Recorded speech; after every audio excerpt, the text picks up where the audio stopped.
오늘은 인생의 진정한 지혜가 무엇인지, 그리고 그 지혜가 어떻게 우리 삶을 더 풍요롭고 의미 있게 만들어주는지에 대해 이야기해보고자 합니다. 바로 베풀매의 지혜에 관한 것입니다. 세월이 흘러 중년에 접어들면서 우리는 많은 것을 깨닫게 됩니다. 젊은 시절에는 얻는 것에만 관심이 있었다면 이제는 주는 것의 의미를 생각하게 됩니다. 성공하는 것도 중요하지만 그 성공을 어떻게 나누느냐가 더 중요하다는 것을 이해하게 됩니다. 진정한 지혜란 단순히 많은 것을 아는 것이 아닙니다. 오히려 자신이 가진 것을 타인과 나눌 줄 아는 마음, 어려운 상황에 있는 사람들에게 도움의 손길을 내밀 줄 아는 따뜻함이야말로 진정한 지혜의 표현입니다. 공자는 말했습니다. 배우고 때때로 익히면 또한 기쁘지 아니한가라고. 하지만 더 깊은 기쁨은 자신이 배운 것을 다른 사람들과 나눌 때 느낄 수 있는 것입니다. 지식도, 경험도, 물질도 나누어야 비로소 그 진정한 가치가 드러납니다. 베풀미라고 하면 많은 사람들이 거창한 기부나 봉사활동만을 떠올리곤 합니다. 물론 그런 것들도 의미 있는 일이지만 진정한 베풀음은 일상 속 작은 배려와 관심에서 시작됩니다. 이웃에게 따뜻한 인사 한마디 건네는 것, 힘들어하는 동료에게 격려의 말을 해주는 것, 후배들에게 자신의 경험을 전수해주는 것, 가족에게 더 많은 관심과 사랑을 보여주는 것 모두가 베풀음의 실천입니다. 특히 우리 중년의 세대는 베풀음을 실천하기에 가장 좋은 조건을 갖추고 있습니다. 인생 경험이 충분히 쌓였고 사회적으로도 어느 정도 안정된 위치에 있으며 무엇보다 삶의 진정한 가치가 무엇인지 깨달을 만큼 성숙해졌기 때문입니다. 하지만 현대사회는 개인주의 문화가 강해서 남을 돕는 것을 부담스러워하는 경향이 있습니다. 내 일도 바쁜데 남 일까지 신경 쓸 여유가 어디 있느냐는 생각을 하게 됩니다.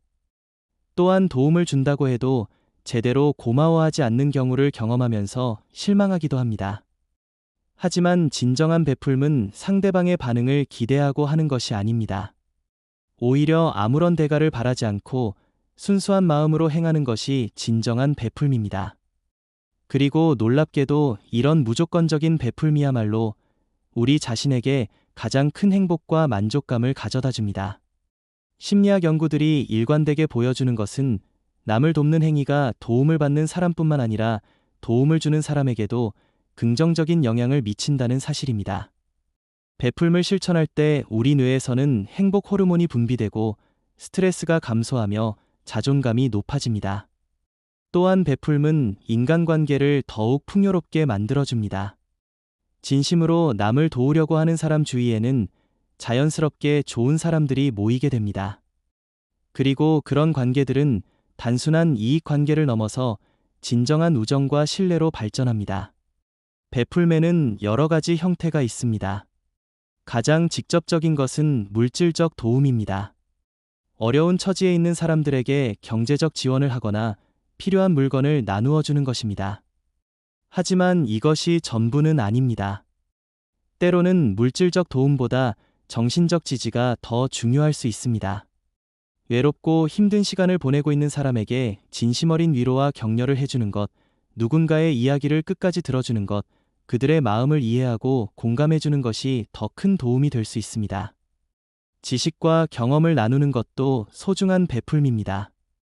자신이 평생에 걸쳐 쌓아온 전문 지식이나 인생 경험을 후배들에게 전수하는 것은 돈으로 살 수 없는 귀중한 선물입니다. 이런 지식의 전수는 개인적 차원을 넘어서 사회 전체의 발전에도 기여합니다. 시간을 내어주는 것도 의미 있는 베풀음입니다. 바쁜 현대인들에게 시간은 가장 소중한 자원 중 하나입니다. 그런 소중한 시간을 다른 사람을 위해 사용하는 것은 진정한 사랑의 표현입니다. 특히 가족에게 시간을 내어주는 것은 매우 중요합니다. 자녀들과 함께 보내는 시간, 부모님께 안부를 드리는 시간, 배우자와 대화하는 시간 모두가 베풀음의 실천입니다. 이런 시간들이 쌓여서 행복한 가정을 만들어갑니다. 베풀음을 실천할 때 중요한 것은 진정성입니다. 의무감이나 체면 때문에 억지로 하는 베풀음은 진정한 의미가 없습니다. 오히려 상대방도 그런 마음을 느낄 수 있고 자신에게도 부담만 될 뿐입니다. 진정한 베풀음은 자발적이고 자연스러운 것이어야 합니다. 남의 어려움을 보았을 때 자연스럽게 우러나오는 측은지심, 도움을 주고 싶은 마음에서 비롯되는 것이어야 합니다. 또한 베풀음은 상대방의 자존심을 상하게 하지 않는 방식으로 이루어져야 합니다. 도움을 준다고 하면서 상대방을 깎아내리거나 우월감을 드러내는 것은 진정한 베풀음이 아닙니다. 오히려 상대방의 인격을 존중하고 그들의 처지를 이해하는 마음으로 접근해야 합니다. 베풀음에서 중요한 또 다른 원칙은 적절함입니다. 지나친 도움은 오히려 상대방의 자립심을 해칠 수 있습니다. 물고기를 잡아주는 것보다 물고기 잡는 법을 가르쳐주는 것이 더 도움이 될 수 있다는 말처럼 진정한 도움은 상대방이 스스로 문제를 해결할 수 있도록 돕는 것입니다. 또한 자신의 능력 범위 내에서 베풀어야 합니다. 무리해서 도움을 주다가 자신이 어려워지면 결국 지속할 수 없게 됩니다. 작더라도 꾸준히 할 수 있는 범위에서 베푸는 것이 더 의미가 있습니다. 베풀음은 연령이나 지위와 상관없이 누구나 할 수 있는 일입니다. 경제적으로 여유가 없다고 해서 베풀 수 없는 것이 아닙니다. 따뜻한 말 한마디, 진심 어린 미소, 성실한 경청도 모두 베풀음의 형태입니다. 실제로 가장 감동적인 베풀음은 경제적으로 넉넉하지 않은 사람들에게서 나올 때가 많습니다.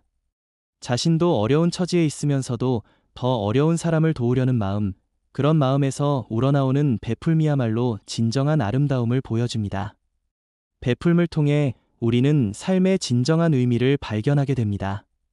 단순히 자신만의 행복을 추구하는 것을 넘어서 다른 사람들의 행복에도 기여할 수 있을 때 우리는 더 큰 만족감과 성취감을 느끼게 됩니다. 또한 베풀음은 우리에게 겸손함을 가르쳐 줍니다. 남을 도우면서 우리는 자신도 언젠가는 다른 사람의 도움이 필요할 수 있다는 것을 깨닫게 됩니다. 주는 것과 받는 것이 순환하는 것이 인생이라는 것을 이해하게 됩니다. 이런 겸손함은 우리를 더욱 성숙한 사람으로 만들어줍니다. 자신의 성공이나 성취를 자만하지 않고 항상 감사하는 마음을 갖게 됩니다. 그리고 그런 마음가짐이 우리 주변에 더 많은 좋은 인연들을 불러옵니다. 베풀음의 문화가 확산되면 사회 전체가 따뜻해집니다.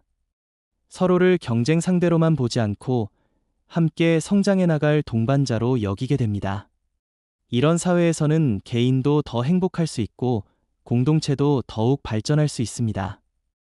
특히 우리나라는 전통적으로 상부상조의 정신이 강한 나라였습니다. 어려운 일이 있으면 온 동네가 나서서 도왔고 경사가 있으면 함께 기뻐했습니다. 비록 현대사회에서는 그런 공동체 문화가 많이 약해졌지만 그 정신만큼은 되살려나가야 할 소중한 유산입니다. 중년에 우리가 베풀음의 문화를 이끌어간다면 다음 세대에게도 좋은 영향을 미칠 수 있습니다.